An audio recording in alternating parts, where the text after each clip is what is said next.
তার মধ্যে একটা মাসের নাম হলো রজব মাস। জোরে বলেন কি মাস? এই রজব মাসে আমাদের নবীকে আল্লাহ তাআলা দুনিয়া থেকে আল্লাহর আরশে নিয়ে গেছিলেন। সুবহানাল্লাহ বলেন।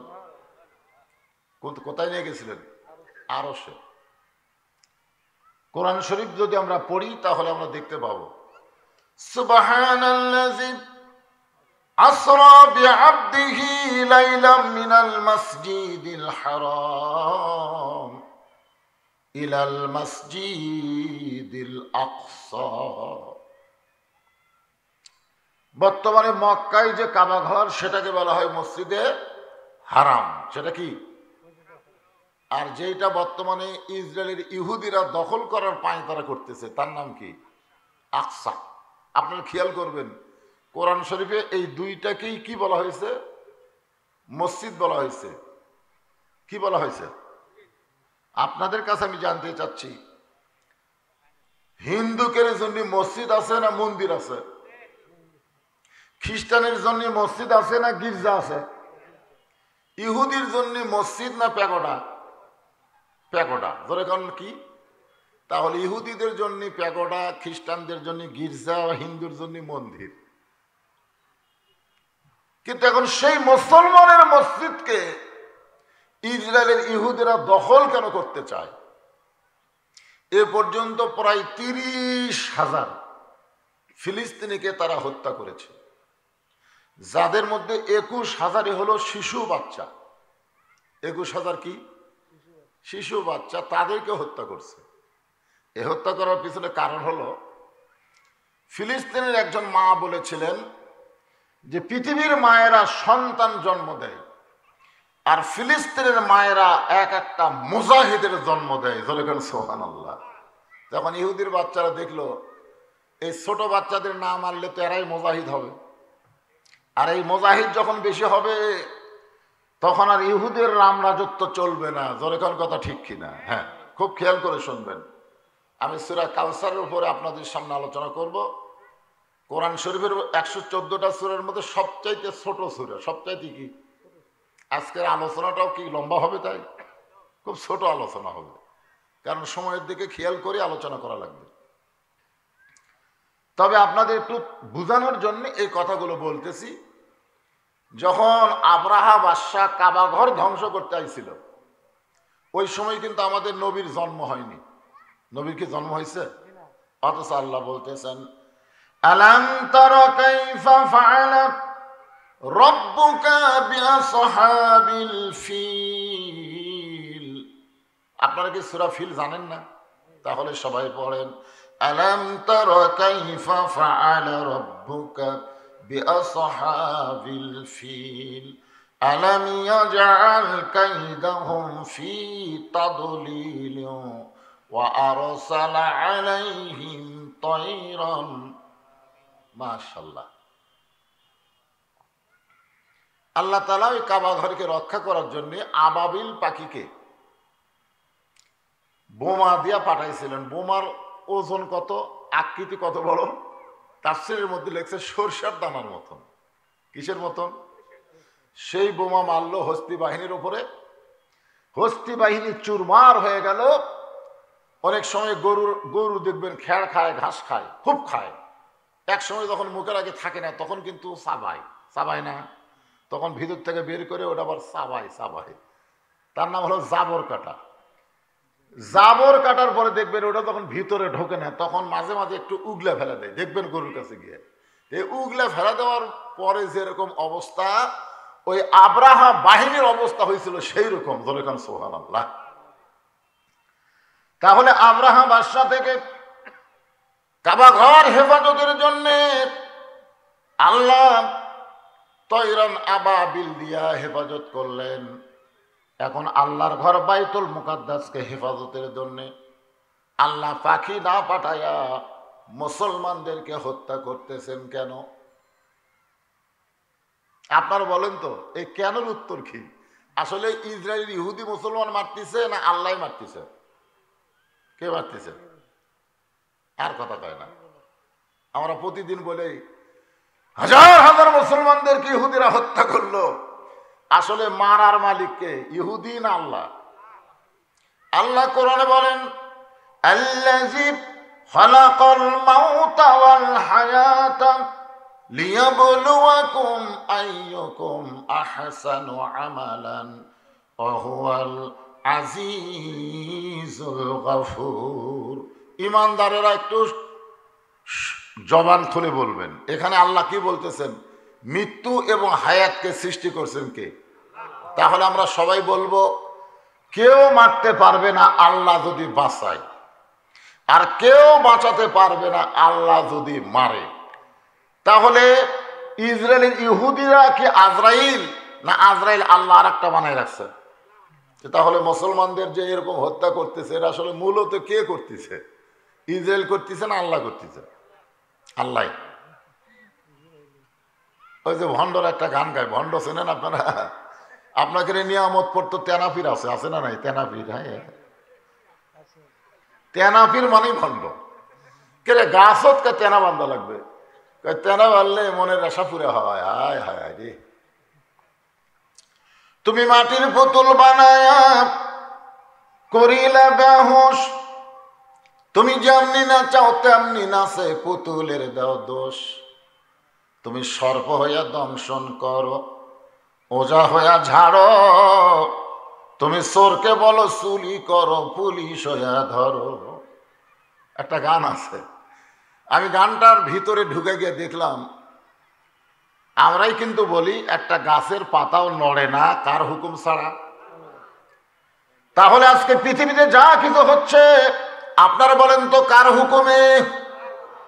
তাহলে আব্রাহা বাদশাকে আল্লাহ পাখি দিয়ে ধ্বংস করে দিল, আর ইসরায়েলি ইহুদির হাতে এমন একটা বোমা আছে, এখানে আল্লাহর পাখি আর পারতেছে না। আল্লাহর পাখি পারে হস্তি বাহিনীর সাথে, কিন্তু ইসরায়েলের সাথে পারতেছে না। তাই নাকি? আপনারা কি মনে করেন আসলে কি তাই? এ পর্যন্ত ফিলিস্তিনের যত মুসলমান দুনিয়া থেকে বিদায় নিয়েছে, কোরআন যদি সত্য হয় তাহলে তারা একজনও মারা যায়নি। কোরআন যদি সত্য হয় তাহলে তারা একজনও মারা যায়নি। আল্লাহ বলেছেন, ওয়ালা তাকুলু লিমান ইউকতালু ফি সাবিলিল্লাহি আমওয়াতুন বাল আহইয়াউ ওয়ালাকিন লা তাশউরুন। এই আয়াতের বাংলা অর্থ কি? আল্লাহ রাস্তায় যাদেরকে হত্যা করা হয় তাদেরকে তোমরা মৃত্যু বলো না, আমি আল্লাহ বলতেছি তারা জীবিত। তাহলে বাইতুল মুকাদ্দাসকে হেফাজত করতে গিয়া যে মুসলমানেরা জীবন দিল, এরা কি মারা গেল? এ আল্লাহর কোরআন অনুযায়ী বলেন তো, এরা কি মারা গেল?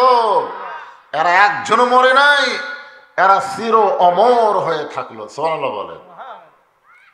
এখন যেটা আপনাদের বুঝাবার চাই, নবী দুনিয়াতে আসার আগে কাবা ঘর ধ্বংস করতে আসলো, পাখি দিয়ে আল্লাহ আব্রাহা বাদশাকে ধ্বংস করলো। কিন্তু নবী দুনিয়াতে আসার পরে, আমাদের নবী দুনিয়াতে আসার পরে আল্লাহ তাআলা কোরআনে ঘোষণা করলেন, আমা আরসালনাকা ইল্লা রাহমাতাল লিল আলামিন। এই আয়াতটা নাজিল হয়েছে কখন আপনারা জানেন? তায়েববাসী যখন নবীকে পাথর মারলো, এত পাথর মারলো গোটা দেহ দিয়ে রক্ত ঝরলো, শরীরের শুধু এই চেহারা ছাড়া নবীর এমন কোনো জায়গা নেই যে জায়গায় পাথর লাগেনি। ওই সময় আল্লাহ নবীকে আল্লাহ বললেন, হাবিব, যারা আপনাকে পাথর মারলো আমি আল্লাহ তাদেরকে ধ্বংস করে দিবার চাই। কি করবার চাই? সঙ্গে সঙ্গে নবী বললেন, আল্লাহ, ধ্বংসের রাজনীতি আমার পছন্দ না। সাল্লাল্লাহু বলেন, আল্লাহ বললেন আমি ধ্বংস করবার চাই। আব্রাহা বাদশাকে যেরকম ধ্বংস করছে, তায়েববাসীকেও আল্লাহ সেইভাবেই ধ্বংস করবে। কি দিয়া? পাহাড় চাপা দিয়া। জোরে কেন, কি চাপা দিয়া? সঙ্গে সঙ্গে নবী কি বললেন, আল্লাহ, এই ধ্বংসের রাজনীতি আমার পছন্দ না। তো আল্লাহ বলে, আপনি কি পছন্দ করেন? নবী বললেন, আমি যা পছন্দ করি আপনি যদি তাই পছন্দ করেন তাহলে বলবো। তা আল্লাহ বলেন, ঠিক আছে আপনি বলেন। রাসূল বলেন, আল্লাহ, যারা আমাকে মারলো আমি তাদের জন্য হেদায়েত কামনা করি। সুবহানাল্লাহ কয় না বলে? তাদের জন্য কি কামনা করি? আরে যারা পাথর মারল তাদের জন্য আমাদের নবী হেদায়েত কামনা করলো। তার মানে বোঝা গেল আল্লাহ বলেন ঠিক আছে আপনার চাওয়া কবুল করলাম, কিয়ামত পর্যন্ত আবাবিল পাখিকে আর আল্লাহ পাঠাবে না, আমাদের ভিতর থেকেই আবাবিল তৈরি হওয়া লাগবে। জোরে কোন কথা ঠিক কি না? আমাদের কি তৈরি হওয়া লাগবে? এখন আর ওই আল্লাহর পক্ষ থেকে পাখি আসা হস্তি বাহিনী ধ্বংস করবে না, ইসরায়েলদেরও ধ্বংস করবে না। ইসরায়েল ধ্বংস করতে গেলে আমাদের কি পাখির মতন অস্ত্র নিয়ে ওদের বিরুদ্ধে দাঁড়াতে হবে। আমি কথাটা প্রাসঙ্গিক বললাম এই কারণে যে সূরা কাউসারের ভিতরে এই মসজিদকে নিয়ে নামাজকে নিয়ে আলোচনা হবে। জোরে কোন কথা ঠিক কিনা? আমাদের বর্তমান সরকার খুব ভালো 564টা মসজিদ মডেল বানায় দিল, কিন্তু সমস্যা হলো মুসল্লি নাই। জোরে কোন কি নাই? মুসল্লি নাই। 1-1 কোটিও যদি মসজিদ বানায় লাভ হবে না যদি মুসল্লি না থাকে। আপনারা যে মসজিদ তৈরি করেন এটা কি জন্য? মানুষকে দেখানোর জন্যে না মুসল্লির জন্যে? মুসল্লি, মানুষ নামাজ পড়বে, নামাজ পড়লে কি লাভ হবে? আল্লাহ কোরআনে বলেন ইন্নাস সালাতা তানহা আনিল ফাহশাই ওয়াল মুনকার, একমাত্র নামাজই পারে মানুষকে যাবতীয় ফাহেসা অশ্লীলতা থেকে বাঁচায়া দিতে।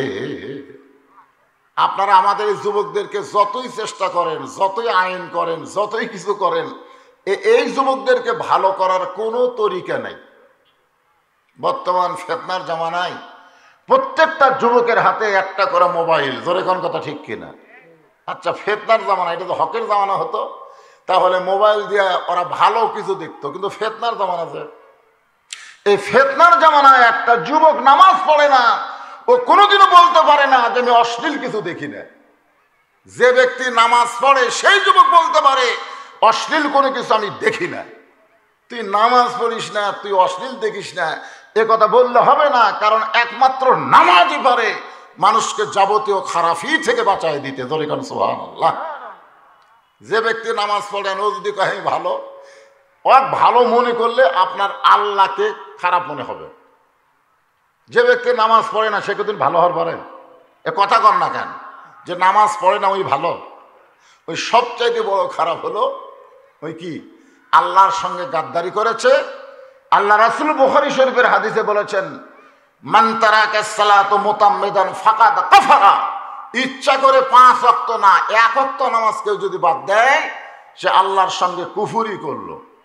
এখন আমাদের যুবকদেরকে ভালো করতে গেলে এই সূরা কাউসারের আলোচনাটা একটু মনোযোগ দিয়ে শোনা লাগবে। রাজি আছেন? আল্লাহ তাআলা আমাদের নবীকে 8টা সন্তান দান করেছেন। 8টা। বউয়ের চাইতে সন্তান কম। নবীর বউ কয়টা আপনারা জানেন না? 11, 13 এই নিয়ে একটা মতভেদ আছে। যাই হোক আমরা 11টাই ধরলাম। 11টা বউ, সন্তান হলো 8টা। একই বইয়ের পেট থেকে হয়েছে 7টা। মা খাদিজার পেট থেকে হয়েছে 7টা। খাদিজা কিন্তু আমাদের মা হয়, উম্মাহাতুল মুমিনিন, তাহলে আমাদের কে হয়? মা হয়। তার পেট থেকে হয়েছে 7টা সন্তান। 3টা হলো ছেলে। 3 ছেলের নাম হলো তৈয়ব, তাহের আর কাসেম। আর মারিয়া কিপ্তিয়া বিবির পেট থেকে একটা ছেলে হয়েছে, নাম হলো ইব্রাহিম। তাহলে ছেলে কয়টা? মা খাদিজার পেট থেকে 4টা মেয়ে হয়েছে। একটা মেয়ের নাম হলো জয়নাব, একটা মেয়ের নাম হলো রোকেয়া, আর একটা মেয়ের নাম হলো কুলসুমা, আর একটা মেয়ের নাম হলো সাইয়্যিদাতুন নিসায়ে আহলুল জান্নাহ ফাতেমাতুজ জোহরা। তাহলে সর্বসাকল্যে কয় সন্তান? 8টার মধ্যে 4টা ছেলেকে আল্লাহ দিছিল, ঠিকই রাখেনি। মানে হওয়ার সাথে সাথেই কিছুদিন পর পরই তারা দুনিয়া থেকে বিদায় নিছে। আর 4টা মেয়েকে আল্লাহ তাআলা মোটামুটি একটু হায়াত দিছিলেন। সবাইকেই তো মরা লাগবে, ধরে কোন ঠিক কিনা? সবাই মারা যাবে। তবে ছেলেগুলো দুনিয়াতে আসার পরে বেশিক্ষণ থাকেনি, বেশি দিন থাকেনি, বেশি বছর থাকেনি। এ না থাকার কারণে মক্কার কাফেররা বলা বলি শুরু করলো, মুসলমানের নবী মরার সঙ্গে সঙ্গে শেষ হয়ে যাবে, তার নাম গন্ধ আর থাকবে না। যেরকম আমাকেও আল্লাহ কোনো ছেলে দেয়নি, আমাকেও আল্লাহ কোনো ছেলে দেয়নি। আমার 3টা মেয়ে, যেরকম কয় মেয়ে? অনেকে বলে হুজুর মরেও যাবি, শেষ হয়ে যাবি রে, যা করবি কামাই, সব খাবি জামাই। এ কথা অনেকে বলে, কেন ছেলে নাই যে। তা আমি ওয়াজের মধ্যে অনেক জায়গায় বলছি, যা করবে কামাই, সব খাবে জামাই, এটা ভুয়া কথা। তোমরা তদন্ত করে দেখো, আল্লাহ আমারে ছেলে দেয়নি তো কি হয়েছে, আমি মরে গেলেও ফুরে যাব না। যার কারণে মসজিদ, মাদ্রাসা, এতিমখানা নির্মাণ করেছি, জোরে করে সুবহানাল্লাহ।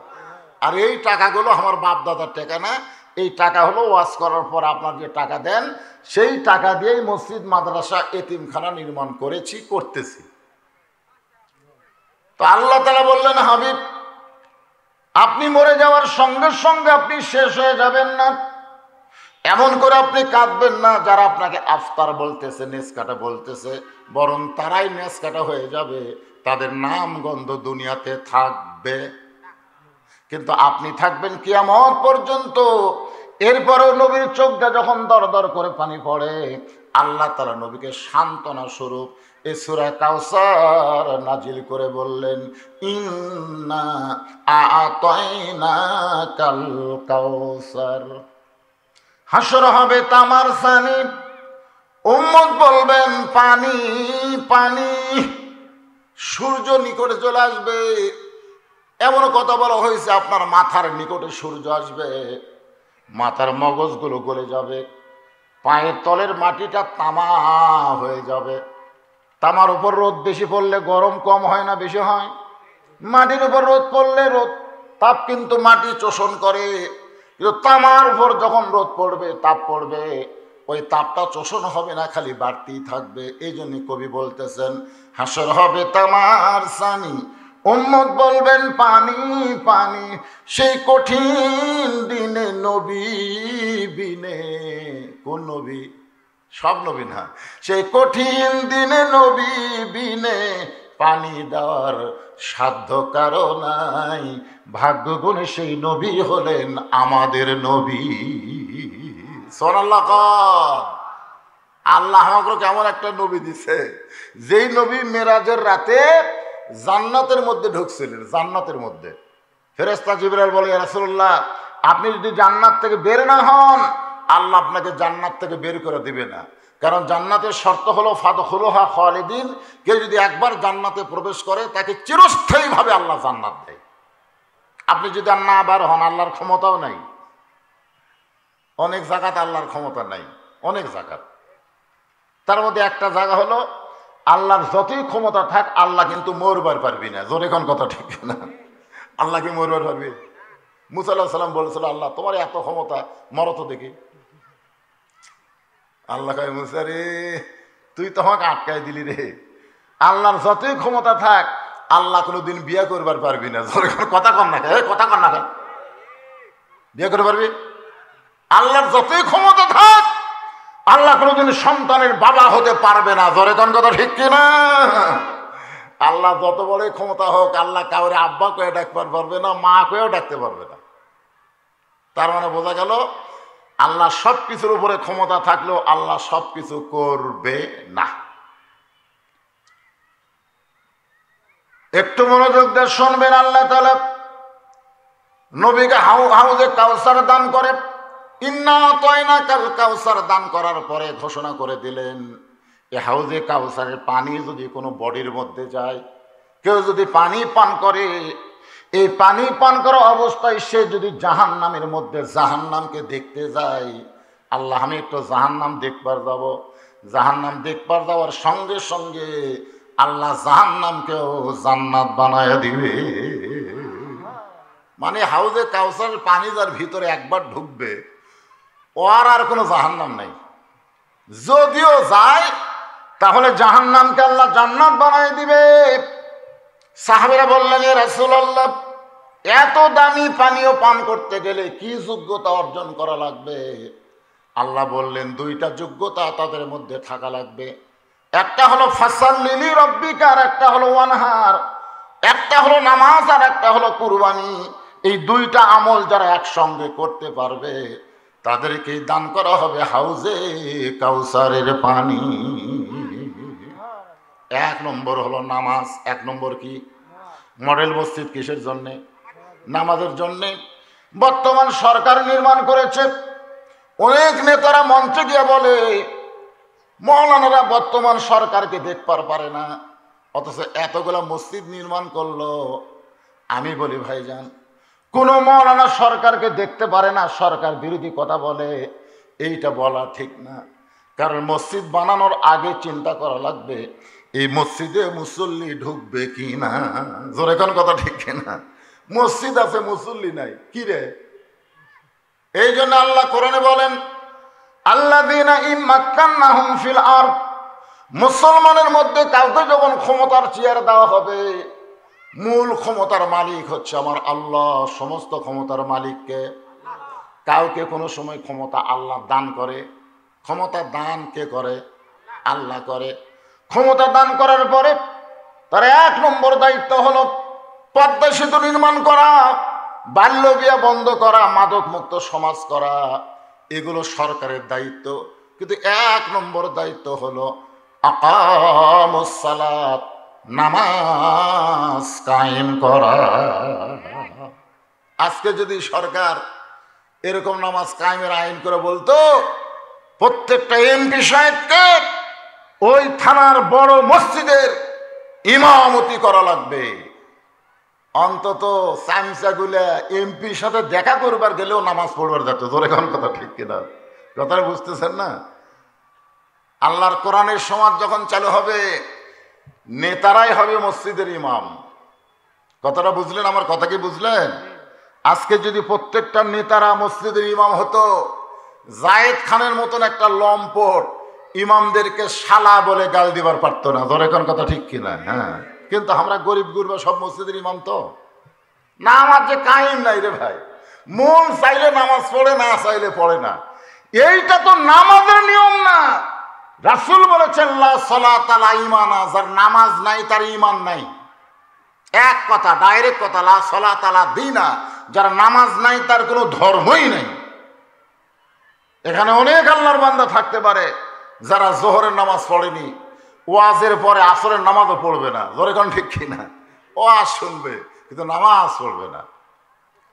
একটু মনোযোগ দিয়ে শুনবেন। এক নম্বর হলো নামাজ, দুই নম্বর হলো কুরবানি। এখন অনেকেই চিন্তা করতেছে, হুজুর আমি গরিব মানুষ, আমি না হয় নামাজ পড়তে পারি, কিন্তু আমি তো কুরবানি করতে পারি না। এই দুইটা আমল না করলে যদি হাউজে কাউসারের পানি না পাওয়া যায়, তাহলে নামাজ পড়বো কিন্তু কুরবানি আমি দিলাম না। এই কুরবানি মানে গরু কুরবানি না, এই কুরবানি মানে খাসি কুরবানি না। এই কুরবানি হলো ফিলিস্তিনের মুসলমান বাতিলের বিরুদ্ধে হকের পক্ষে ইসরায়েল সৈন্যর সঙ্গে লড়াই করতে গিয়া যেমন জীবন কুরবানি করতেছে, আমাদেরকেও বাতিলের সঙ্গে লড়াই করতে গিয়া হকের পক্ষে জীবন কুরবানি করা লাগবে। সুবহানাল্লাহ কেউ কয় না? রে পুলিশের ভয়ে যারা লুকা থাকে, আজরাইলের টেনশন যাদের মাথাত নাই, তারা সুবহানাল্লাহ কবি। সুবহানাল্লাহ কারা কয়? যারা জানে পুলিশ ধরার আগে আমাকে আজরাইল ধরবে। সুবহানাল্লাহ বলে জান্নাতের মধ্যে একটা গাছ হবে, আমি সেই সুবহানাল্লাহ বাধ্য মুখের। এই আর যারা আজরাইল ধরার চিন্তা করে না, পুলিশ ধরার টেনশনে থাকে, ওরা সুবহানাল্লাহ কবি। ওরা ওরে বাবারে, ওরে বাবারে, ওরে বাবারে। তা আজকে আপনারা এখানে যারা বসে আছেন, আপনারা কি পুলিশ ধরার চিন্তা করতেছেন? আজরাইল ধরবে। কখন ধরবে, কোন সময় ধরবে, এই সময় কিন্তু সূচি করে দেওয়া হয় নাই। যে কোনো সময় আমাদেরকে পাকড়াও করা হবে। আল্লাহ এই জন্য বললেন ইয়া আইয়ুহাল ইনসান মা গররাকা বিরব্বিকাল কারীম। মানুষ, আফসোস করে আল্লাহ বলতেছেন, মানুষ তোমরা বড় নিমক হারাম, তোমরা বড় নিমক হারামের জাতির মানুষ। আমি আল্লাহ তোমাদেরকে 4 বার শপথ করার পরে সৃষ্টি করলাম। আল্লাহ মানুষ সৃষ্টি করার আগে 4 বার, কয়বার? ওয়াতিন ওয়াজাইতুন ওয়াতুরি সিনিন ওয়াহাজাল বালাদিল আমিন। এখানে কয়টা শপথ? চারটা শপথ করার পর আল্লাহ বলতেছেন লাকাদ খালাকনাল ইনসানা ফি আহসানি তাকবীর। সেই মানুষ লক্ষ্য করে আল্লাহ বলতেছেন ইয়া আইয়ুহাল ইনসান মা গররাকা বিরাব্বিকাল কারীম। মানুষ কিসের মায়ায় কিসের ধোঁকায় পড়ে তোমাদের সম্মানিত আল্লাহকে তোমরা ভুলে গেলে? তোমরা জানো দুনিয়াতে যাওয়ার পরে আল্লাহর যত ইবাদত, সবচাইতে দামি ইবাদতের নাম হলো সালাত, সবচাইতে দামি ইবাদতের নাম হলো নামাজ। জোরে কোন কথা ঠিক কিনা? যারা নামাজ নাই বাইনাল আবদি ওয়াল কুফরি তরকুস সালাত। রাসূল বলেছেন যে নামাজ পড়বে সে আল্লাহর বান্দা হবে, যে নামাজ পড়বে না সে কাফের হয়ে যাবে, কাফের। ফাসাল্লি রব্বিকা, হাউজে কাউসারের পানি পান করতে গেলে 1 নম্বর কি লাগবে? জোরে বলে 1 নম্বর কি? 1 নম্বর হলো নামাজ। আমার মা বোনেরা যারা পর্দার অন্তরে বসে আছেন, মা চিন্তা করতেছেন হুজুর আমাদের 1 নম্বর কি লাগবে? আপনাদের 1 নম্বরের উপরও আলোচনা হবে। ঘড়ি আমার কাছে আছে, সময় মতোই আমি আলোচনা করব, একটু খেয়াল করবেন। তাহলে নামাজের পাশাপাশি আল্লাহ বললেন ওয়ানহার। ওয়ানহার মানে কি? কুরবানি। নহর করো, রক্ত প্রবাহিত করো। আমি একটা গান গাই, আপনার শোনা দেখেন তো কুরবানি কারে কয়? গাবো? ইমানের দাবি যদি কুরবানি হয়, সেই দাবি ঘরে বসে থাকা নয়। আজকে ঘর থাকলে তো নিরাপদ। মা বলতেছে বাইরে যাস না বাবা, বাইরে জঙ্গল আছে রে, জঙ্গলে সাপ আছে, বাঘ আছে, যাস না বাবা, নিরাপত্তার জন্য ঘরত বসে থাক। মায়ের কথা মতো ছেলে আর ঘর থেকে বার হয় না। কিন্তু জঙ্গল কি জঙ্গলের জায়গা থাকবে? জঙ্গল বাড়তে বাড়তে বাড়তে বাড়তে একেবারে ঘরের দরজা পর্যন্ত চলে যাচ্ছে। তখন ওই বাঘ জানলার যা হোম করে হুমকি মারছে। তখন ছেলে চিল্লে বলে মা তুমি আমার বাইরে যাইতে নিষেধ করলে, এখন জঙ্গল বেড়াতো দরজা পর্যন্ত আলো, বাঘ তো জানলাতে এসে হুমকি দেয়, এখন কি করি? মা বলতেছে বড় ভুল করছি বাজান, বড় ভুল করছি। তো বলা লাগতো বাহিরে যা, বাহিরে যা, তবে খালি হাতে যাস না, দাও কুড়াল নিয়ে যা, জঙ্গল কাটা সাফ কর। ধরে কোন কথা ঠিক কিনা? আজকে আমাদের অবস্থা হয়েছে তাই, বাইরে যাওয়া চলবে না, বেড়া গেলেই গন্ডগোল, দরকার নাই ভাই, থাকেন ঘরের মধ্যে থাকেন। এই জন্যে গানটা খেয়াল করে শুনবেন। ইমানের দাবি যদি কুরবানি হয়, সেই দাবি ঘরে বসে থাকা নয়। ইমানের দাবি হলো কিছু বিনিময়। ফিলিস্তিনে একজন মা বলতেছে আমার স্বামী শহীদ হয়ে গেছে, আমার 2টা সন্তান নাবালক, তারাও শহীদ হয়ে গেছে। তোমরা মনে করো না মুসলমান পরাজয় হচ্ছে? মুসলমানের রক্ত যখন জমিনে পড়বে তখন মুসলমান ভালো কিছুর আশা করতেছে। সুবহানাল্লাহ। মায়ের পায়ের তলে সন্তানের জান্নাত। আপনারা বলেন তো বাপের পায়ের তলে না মায়ের পায়ের তলে? আচ্ছা, মায়ের পায়ের তলে সন্তানের জান্নাত হওয়ার পিছনে কারণ কি? আমি কিন্তু চিন্তা করছি, কারণ 91 সালে যখন আমি বিয়ে করলাম, 91 সালে, কোন সালে? 91 সালে। আমার বিয়ের বয়সী কত বছর চিন্তা করেন। 91 সালে বিয়ে করে যখন বাড়িতে আসলাম তখন আমার মা আমাকে বলল বাবা বিয়ে কিভাবে হলো? তা আমি বললাম মা, একজন কাজী সাহেব এসে বলল যে ভাই আপনার বাপের নাম কি? তা আমি আমার বাপের নাম লেখা দিলাম, আমার বিয়ে রেজিস্ট্রি হলো। তো মা বলতে কেন আমার নাম কয়নি? তাই বললাম না মা আপনার নাম তো কয়নি। যেই কইছে আপনার নাম কয়নি তখন মা ঘরের মধ্যে যে কাঁদতেছে আর বলতেছে এই তোর বাপ তোর জন্য কি করছে রে? যে বাপ তোর জন্য কিছুই করেনি, তুই পেশাব করলে জীবনে তোর পেশাব পরিষ্কার করেনি, তোর নাক দিয়ে যদি চিকেন বের হয়, ভেড় বেড়ি বের হয়, তোর বাপ পায়খানা করলে ঘর ঢোকেনি, তোর বাপ তোর জন্য কি করলো রে? আর তুই সেই বাপের নাম দিয়ে বিয়ে করলু। আমি বললাম মা আমি কেমনে করলাম? এই সমাজই চলতেছে মা, এখন আপনাকে দাম নাই, দাম হলো বাপের। কিন্তু আমার জামাই যখন আমার মেয়ে বিয়ে করলো তখন কাজী সাহেব বলতেছে আপনার বাপের নাম কি, মায়ের নাম কি? আমি চিন্তা করলাম কে আমার বিয়ে খালি বাপ দেওয়া হলো, আর জামাইয়ের বিয়ে বাপও লাগে মাও লাগে, তার মানে কি বর্তমান সরকার ক্ষমতায় আসার পরে শুধু বাবার গুরুত্ব বোঝে নাই, মায়েরও গুরুত্ব দিছে। আর ইসলাম মায়ের পায়ের তলে সন্তানের জান্নাত দিয়েছে। ধরে কেন সুবহানাল্লাহ। আপনার বলেন তো কারণ কি?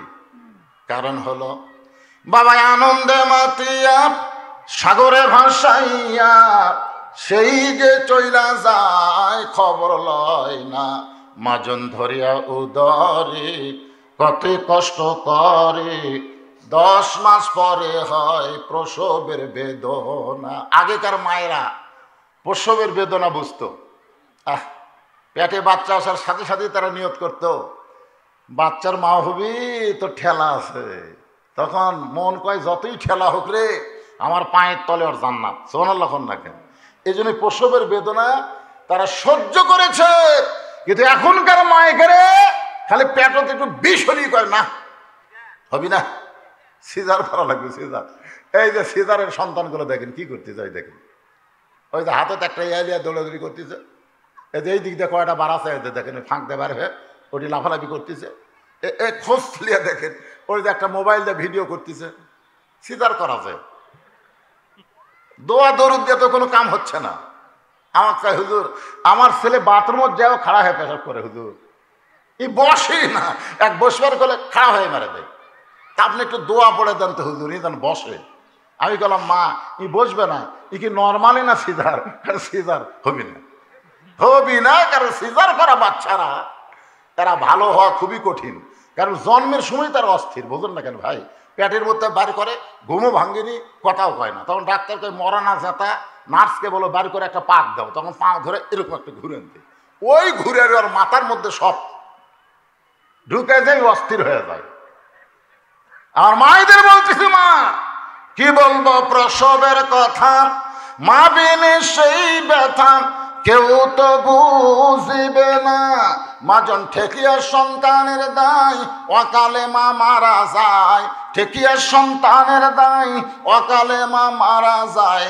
কেন সে মায়ের ভক্তি করবা না, এমন দরদি ভবে কেউ হবে না আমার মা গো। ফিলিস্তিনের একজন মা বলতেছে মুসলমানের রক্ত দিলে লাভটা কি? শোনো, আমি যখন আমার সন্তান জন্ম দিলাম, জন্ম দেওয়ার সময় ধাত্রী এসে যখন আমার সন্তানকে আমার ভিতর থেকে বের করতেছে, ওই সময় আমার সন্তান বের হওয়ার আগে আমার দেহে রক্ত জমিনে পড়েছে। আগে সন্তান বাড়াছে না আগে রক্ত পড়েছে? আপনারা তো বুঝবেন না, মার কাছে গল্প শুনবেন। রক্ত পড়ার পরে রক্ত যখন মেখে গেছে, কাপড় মেখে গেছে, এমন সময় মা চিৎকার করে বলতেছে মরে যাব, বিষ খাবো, গলার দড়ি দিব। ধাত্রী তখন মাথায় নরম কাপড় ভিজায় দিয়া বলে একটু ধৈর্য ধর, একটু ধৈর্য ধর, কারণ রক্তের পরই তোর সন্তান, কষ্ট অধৈর্য হলে চলবে না। রক্ত যাওয়ার পরে যখন সন্তান হয়, মা বেহুশ হয়ে গেছে, বেহুশ হয়ে যাওয়ার পরে সন্তানকে গোসল করায়া মায়ের বুকের ওপর যখন সন্তান দেয়, ওই সন্তানের পরশ পাওয়ার সঙ্গে সঙ্গে আল্লাহ মায়ের হুঁশ ফিরাইয়া দেয়। তখন মা সন্তানকে হাত দিয়া মুখের কাছে নিয়ে চুমা খায়। দাদি নানি তিরস্কার করে বলে চুমা কেন খাস, লাথি মার, এর জন্যই তো বিষ খাবার চাইলি, এর জন্য গলার দড়ি দিবার চাইলি। মা তখন মুচকি মুচকি হাসে আর বলে যতই কষ্ট হোক না কেন, সন্তান বুকে পাওয়ার সঙ্গে সঙ্গে আমার সব কষ্ট দূর হয়ে গেছে। আজকে ফিলিস্তিনের মুসলমান যতই রক্ত দেখ না কেন, আজকে চেচনিয়া বসনিয়ার মুসলমান, কাশ্মীর মুসলমান যতই রক্ত দেখ না কেন, মুসলমানের কোনো কষ্ট থাকবে না। যেদিন মুসলমান কোরআনের ওয়াজ শুনতেছে, কোরআনের বাংলাদেশ পাবে, আর বাংলাদেশের মানচিত্রে কলেমার পতাকা পথ পথ করে উড়বে। সরাল্লাহ কর না কেন? ইমানের দাবি ঘরে বসে থাকা নয়, ইমানের দাবি হলো কিছু বিনিময়। সেই বিনিময় যদি কলিজার ঘাম হয়, সেই ঘাম দিতে যেন, সবাই বলেন সেই ঘাম দিতে যেন তৈরি থাকি ওগো দয়াময় আমার আল্লাহ দয়াময়। ইমানের দাবি হলো অগ্নি শিখা, বাতিলের বিরুদ্ধে জ্বলতে শিখা। বাতিলের বিরুদ্ধে কি জ্বলা লাগবে রে? আজকে বাংলাদেশে বাতিল আছে না নাই? কথাক্ষণ আছে না নাই? আমার সঙ্গে পড়েন, কুল জাল হক জাহাকাল বাতিল ইন্নাল বাতিলা কানা জাহুকা। বাতিল সমাজ, বাতিল আইন, এইগুলো মাইনে নিয়ে আপনি মসজিদের সামনে কাতারে নামাজ পড়বেন, আপনার নামাজ আল্লাহর দরকার নাই। আপনার নামাজ আল্লাহর দরকার নাই। আপনি মনে করতেছেন সামনে কাতারে মুসল্লি, নামাজ পড়ে কপাল কালো করছি। যেই নামাজ মানুষকে যাবতীয় খারাপি থেকে বাঁচায় রাখে, আর সেই নামাজ পড়ার পরে আপনি বাতিলের সঙ্গে আপোষ করেন, তার মানে বোঝা গেল আপনি আল্লাহর কোরআনের আয়াতের খেলাপ করলেন। 1 নম্বর নামাজ, 2 নম্বর কুরবানি। এই কুরবানিটা কেমন কুরবানি এটা বোঝানোর জন্য বলতেছি। আল্লাহর নবী মসজিদে নববীতে আলোচনা করতে করতে ফেরেশতা জিবরাইল আল্লাহর কোরআনের আয়াত নাজিল করলেন নবীর উপরে। সুবহানাল্লাহ। আয়াতটা হলো, ইয়া আইয়ুহান নাবিয়্যু হারজিল মুমিনিনা আলাল কিতাল। ওগো নবী, যারা আপনার বসে বসে ওয়াজ শুনতেছে, যারা আপনার পিছনে জামাতবদ্ধ হয়ে নামাজ পড়তেছে, তাদেরকে আপনি স্ট্যান্ডিং আর্মির মতন গড়ে তোলেন। স্ট্যান্ডিং আর্মি, স্ট্যান্ডিং আর্মি বোঝেন? স্ট্যান্ডিং বোঝেন? স্ট্যান্ডিং বসে থাকে না খাড়ায় থাকে? ওই যে খাড়া হয়ে আছে। আল্লাহ কোরআনে বলতেছেন তাদেরকে স্ট্যান্ডিং আর্মির মতন গড়ে তোলেন। সব সময় বাতিলের বিরুদ্ধে লড়াই করার জন্য তারা প্রস্তুত থাকবে। জোরে কোন সুবহানাল্লাহ। আল্লাহ তাআলা নবীর উপর আয়াত নাযিল করছেন, খালি নামাজ পড়বেন, কাতার সোজা করবেন, হ্যাঁ, সামনে কাতার পুরা করো, ধনীর কাছে গরিব, গরিবের কাছে ধনী রাও। খালি এইটা করলে মুসলমানের বিজয় আসবে না। মুসলমানের বিজয় হবে বাতিলের বিরুদ্ধে লড়াই করার জন্য স্ট্যান্ডিং আর্মি হয়ে দাঁড়াতে হবে। জোরে কোন সুবহানাল্লাহ। ইয়া আইয়ুহান নাবিয়্যু হারজিল মুমিনিনা আলাল কিতাল। হারজ মানে সৈন্য।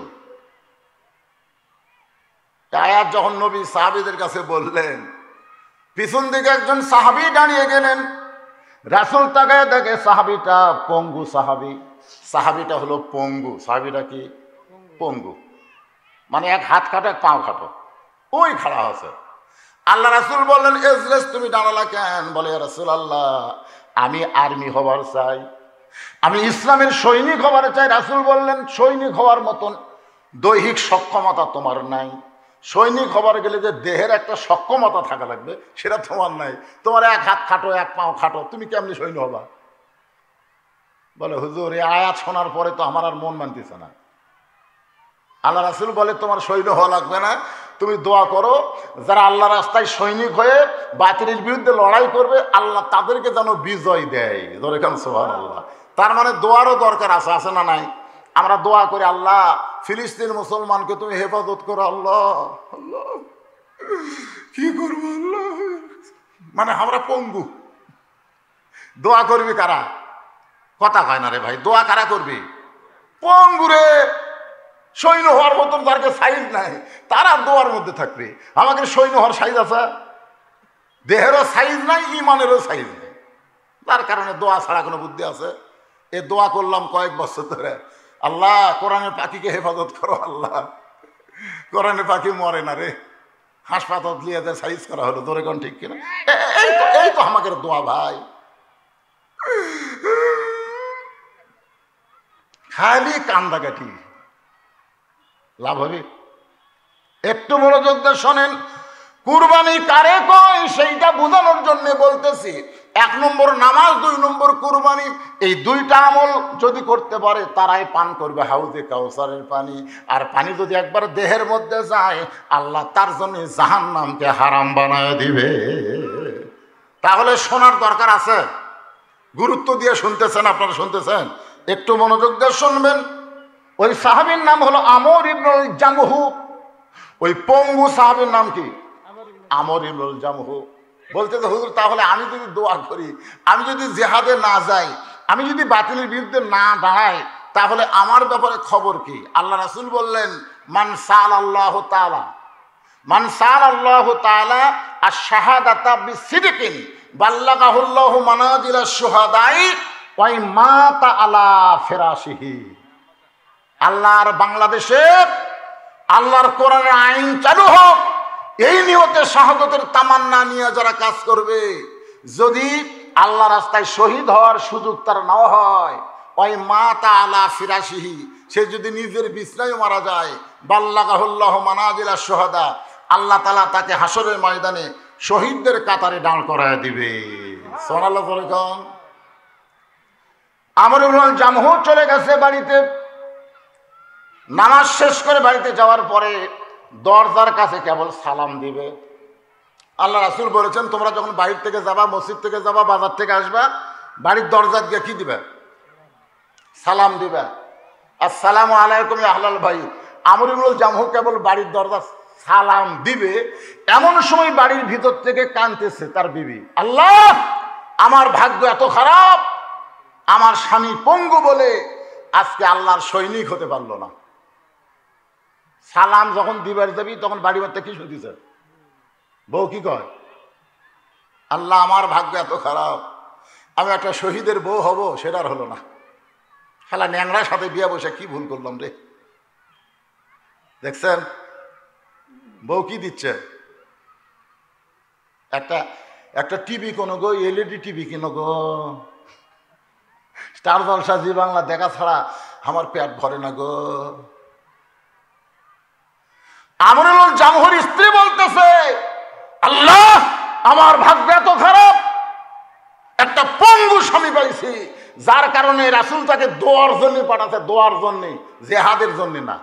আজকে যদি আমার স্বামী সুস্থ থাকতো তাহলে একটা শহীদের বউ হওয়ার তৌফিক আল্লাহ আমাকে দান করতো। আর সালাম আছে, দরজা তার সালাম দিবি, কেবল আকতি এটা শুনবার বলতো। খোঁড়ায় খোঁড়ায় নবীর কাছে গিয়ে বলতেছে, রাসূলুল্লাহ আমি আমার জীবনকে, আমার দেহকে নয়, আমার জীবনকে আল্লাহ রাস্তায় কুরবানি করতে চাই। আমার জীবনকে, দেহ তো ভাঙ্গাচুরা। রাসূল বলে, আমর তোমার একটা হাত লুলায়, একটা পা পঙ্গু, তুমি জিহাদের ময়দানে যাবার সুযোগ পাইবা না, হুকুম পাইবা না। আমর বলে, হুজুর ইয়ানজুরু বি নূরিল্লাহ, আপনি নূরের চোখ দিয়ে তাকায় দেখেন, আমার হাত পঙ্গু, পাও পঙ্গু, কিন্তু আমার ঈমান পঙ্গু নয়। আপনি কি দিয়ে দেখতেছেন? আপনি আল্লাহর নবী, আপনি খালি দুই চোখ দিয়ে দেখলে হবে? আপনি একটু অন্তর চোখ দিয়ে দেখেন তো। ইত্তাকু ফিরাসাতাল মুমিনিনা ফাইন্নাহু ইয়ানজুরু বিনুরিল্লাহ, এই নূরের চোখ দিয়ে তাকায় দেখেন। আল্লাহ নবী চোখ বন্ধ করে আমরের দিকে তাকায় বললেন, আমি তোমাকে জিহাদে যাওয়ার জন্য পারমিশন দিয়ে দিলাম। হাই রে ন্যাংরার খুশি রে। বাড়ি যা বলতেছে, দাও তাড়াতাড়ি আমাকে জিহাদে যাওয়ার জন্য প্রস্তুতি নেওয়ার ব্যবস্থা করো। বউ বলতেছে, জিহাদের ময়দানে তো যাবেন ঠিকই, কিন্তু কাফেরদের তর্জনী গর্জনী শুনে আপনি পলে আসবেন। স্বামী কয়, কে রে? নবী আমাকে যুদ্ধে যাওয়ার হুকুম দিল, তুই আবার কস পলে আসবে? তো পলে আসবেন না, তার হাত পঙ্গু, পাও পঙ্গু, তার মনও পঙ্গু। একটা ঘোড়া ছিল বলে, ঘোড়ার সাথে আমার পাও বান্ধা দে, ঘোড়ার নিচে আমার দড়ি দিয়ে পা বান্ধা দে, হাতে তরবারি বা হাতে ঢাল নিয়ে আমর ইবনুল জামহু জিহাদের ময়দানে গেলেন। জিহাদের ময়দানে শহীদ হওয়ার পরে ওই ঘোড়াটা সেখানে দুনিয়া থেকে বিদায় নিল। আজও বদরের প্রান্তরে আমর ইবনুল জামহুর পাশে ওই ঘোড়াটারও কবর আছে। জোরে কান সুবহানাল্লাহ। দুইটা যুবক এখনো হয় নাই, কিশোর দুইটা বাচ্চা দৌড়াদৌড়ি করে নবীর কাছে এসে বলে, ইয়া রাসূলুল্লাহ আমরা দুই ভাই আল্লাহ রাস্তায় কুরবানি হবার চাই। আল্লাহ রাসূল বললেন, আল্লাহ রাস্তায় কুরবানি হতে গেলে বয়স লাগবে। গরুর বয়স কমপক্ষে কয় বছর? একটা গরু যে আপনার কুরবানি দেন না, বয়স ছাড়া হবে? জোরে কোন কয় বছর? কমপক্ষে 2 বছর, ধরেন কমপক্ষে 2 বছর। ছাগলের বয়স আছে না নাই? দুম্বার বয়স আছে না নাই? এই তোমরা দুই ভাই কুরবানি দিবা, তোমাদের বয়স হয়নি? বড় ভাইয়ের নাম হলো মুয়াজ, মুয়াজ বলে হুজুর আপনি কি কন, আপনি মাপের কাঠি নিয়ে আসেন তো দেখেন তো বয়স হয়েছে কিনা। আল্লাহ রাসূল বললেন 5 ফুট 2 ইঞ্চি হওয়া লাগবে। পারবো? নিয়ে আসেন। আল্লাহ রাসূল বলেন বেলাল মাপের লাঠি নিয়ে আসো। মাপের লাঠি খাড়া করলো, মুয়াজ সে লাঠির কাছে দাঁড়াইছে। রাসূল তাকায় দেখে লাঠি বরাবর মাথা হয়ে গেছে। সুবহানাল্লাহ বলেন। আল্লাহ রাসূল বলে তো দেখতে ছোট দেখা যায় রে, তো মাপে তুই লাঠি বরাবর কিভাবে হলি? নবী নিচের দিকে তাকায় দেখে ওই পায়ের বুড়া আঙ্গুলে ভর দেটার আছে। পায়ের কি? পায়ের বুড়া আঙ্গুলে ভর দিয়ে দাঁড়াইছে। রাসূল বলে মুয়াজ মাথা লাঠি বরাবর হয়েছে কিন্তু পায়ের গোড়া তো মাটির নাই, বুড়া আঙ্গুলে ভর দে কেন দাঁড়ালি জানতে চাই। মুয়াজ বলে ইয়া রাসূলুল্লাহ আল্লাহ পাক আপনার জন্য নাজিল করেছে ওরা ফায়না লাকা যিকরাক, ওরা ফায়না লাকা যিকরাক, আল্লাহ আপনাকে সবার উপরে সম্মান দিয়েছে। ধরে কেন সুবহানাল্লাহ। তো হুজুর আপনি সবার উপরে সম্মান পায়া আপনি মাথা দেখতেন, আপনি পাও দেখেন কেন? সুবহানাল্লাহ কবেন না? কুরবানি কাক কয় দেখেন, কুরবানি কাক কয়। আপনাকে আল্লাহ সবার উপরে সম্মান দিল আর আপনি মাথার দিকে না দেখে পায়ের দিকে তাকান কেন? রাসূল বলেন যা তোকে গ্রহণ করা হলো যা। এখন মুআব্বিস বলে হুজুর ওই আমার বড় ভাই, আমি ওর সাথে আছি, আমিও কুরবানি হওয়ার চাই। রাসূল বললে ইয়ার কি করা যাবে না? মুআজ বলতেছে আমি ওকে নিষেধ করছি, ওকে রাস্তার মধ্যে বলছি তুই আমার 3 বছরের ছোট, তুই কেমনে হবি রে? ওই আমার সাথে কুরবানি হওয়ার জন্য দৌড়াচ্ছে, বোঝে না? আল্লাহ রাসূল বলতেছে ওই তো খাটোখুটি তো মাফই হবি না। তাই হুজুর মাপে না হলে কি হবে আপনি জানেন? ওই কোনোদিন আমার সাথে পারে না। লাগে যে দেখেন ওই লম্বা ঠিক আছে কিন্তু গাওয়ার শক্তি নাই। জিহাদের ময়দানে শহীদ হবার গেলে গাওয়ার শক্তি থাকা লাগবে। মুয়াজ কয় কে রে মুআব্বিস, তুই আমার সাথে পারবো? লাগে দেখ, লাগে দেখ। আল্লাহ রাসূল মুসকে হাইরা বললেন ঠিক আছে তোমরা দুইজন কুস্তি করো। এবার দুই ভাই কুস্তি করতে করতে মুয়াজের বুকের তলে মুআব্বিস পড়ে কান্দার বলে ভাইজান তুমি তো মাপে হয়ে গেছো ভাই, তোমাকে কিন্তু আর বাদ দেওয়ার কোনো যোগ্যতা কোনো করছেন নবীর নাই, কোনো প্রশ্ন নাই, তুমি হয়ে গেছো ভাই, কিন্তু আমাকে হওয়ার জন্য তুমি একটু দুর্বল হয়ে আমার বুকের নিচে পড়ো, আমি একটু তোমার বুকের উপরে উঠতে চাই। মুআব্বিস বলতেছে আল্লাহর নবীরে ধোঁকা দেওয়ার কোনো উপায় নেই, আমি দুর্বল হয়ে তোরে শক্তিশালী বানায় বুকের উপরে দিব, আল্লাহ নবীরে ধোঁকা দেওয়া যাবে না। মুআব্বিস কান্দরে বলে ভাইজান তুমি আল্লাহর নবীকে কেমন ভালোবাসো? বলে জীবনের চাইতে বেশি ভালোবাসি। বলে জীবনের চাইতে যদি বেশি ভালোবাসো তাহলে মক্কার কাফেররা যদি সামনে থেকে নবীকে তীর মারে তুমি সামনে দাঁড়াবার পারবা, কিন্তু পেছন দিক থেকে যদি তরবারি মারে বলো তো পেছন দিকে কে দাঁড়াবে? বলো। যদি মক্কার কাফের বেঈমান নবীর ডান দিক থেকে বর্ষা মারে তুমি ডান দিকে দাঁড়ায় গেলে তোমার গায়ে বর্ষা লাগলো, কিন্তু বাম দিক থেকে যদি তরবারি মারে তখন বলো বাম দিকে কে দাঁড়াবে? তুমি যখন ডানে যাবে আমি তখন বামে থাকবো, তুমি যখন সামনে দাঁড়াবে আমি তখন পেছনে থাকবো। সমস্ত কাফেরদের অত্যাচার, সমস্ত কাফেরদের আঘাত আমরা দুই ভাই দেহের মধ্যে বহন করতে চাই, আল্লাহ নবীর শরীরে কোনো আঘাত লাগতে দেব না। এখন বলো ভাই একটু দুর্বল হয়ে কি বুকের নিচে পড়া যায়? এবার মুআব্বিসকে দরদ করে যখন বুকের উপর উঠায় দেয় নবী দুইজনকে বুকের মধ্যে নিয়ে বলে আল্লাহ মুসলমান যখন নিজের জীবনকে আল্লাহর মহব্বতে নবীর মহব্বতে এইভাবে কুরবানি দিতে যাবে, আমি রাসূল বলতেছি গোটা পৃথিবী একদিন মুসলমানের পায়ের তলে চলে আসবে। লিল্লাহে তাকবীর। এখানে কুরবানি মানে গরু খাসি কুরবানি না।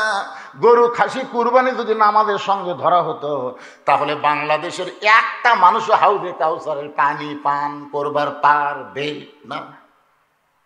কারণ বাংলাদেশের মানুষের নামাজই হচ্ছে না, কুরবানি তো হয়ই না। আমার এলাকার যারা গরু কুরবানি দিচ্ছে হচ্ছে না। কেনার সময় বলতে দেখে ভাই ঠকলাম না জিতলাম? পদ দেখিনছেন ভাই? ভাই রে 1,10,000।